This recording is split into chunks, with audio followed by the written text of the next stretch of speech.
Hello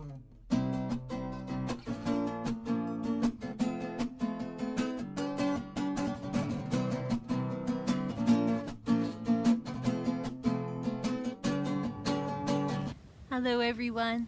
So here we are on Palm Sunday. We're at the brink of entering into Holy Week.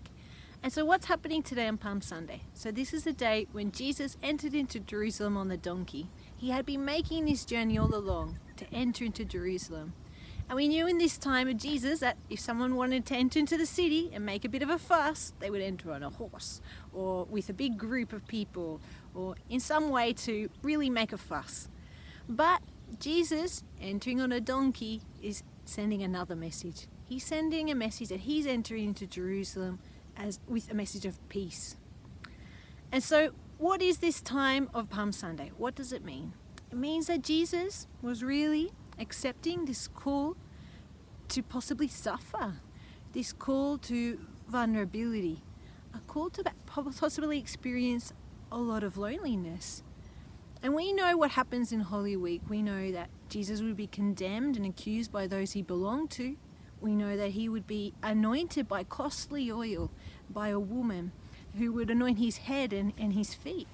And that later on he would do the same, washing the feet of his disciples, touching their vulnerability, learning from this woman and applying the same with his disciples.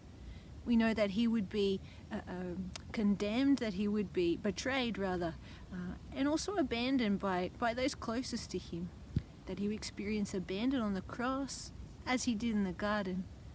And these are lots of the many experiences, the mixed messages that Jesus received in this Holy Week. And it's perhaps the many messages, similar messages that we often receive. But we have to hold on a minute. We're not in Holy Week yet. We are still at Palm Sunday. But what Palm Sunday tells us or can teach us is that there's always a moment, there's a brink, there's always a space when we need to choose to step in to vulnerability. What is vulnerability? It's something we don't like very much. We don't like to have to surrender. We don't like to have to let go of control. We don't like to have to experience distance. We don't like many times that we have to face that maybe we need to forgive or allow ourselves to be forgiven. Vulnerability is something we don't like very much. But vulnerability is so important because vulnerability is the beginning of love.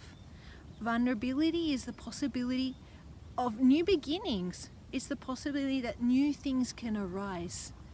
It's because of our yes to vulnerability that love can exist, that love can come through in our lives, that we can live authentically this true identity that we have.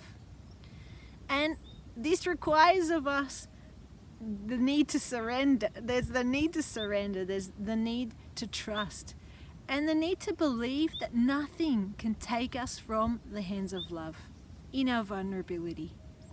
And so this is my invitation for each one of us, for myself as well, as we enter into Holy Week with Jesus, to enter with an attitude of yes to vulnerability, because we know that we are held in the arms of love.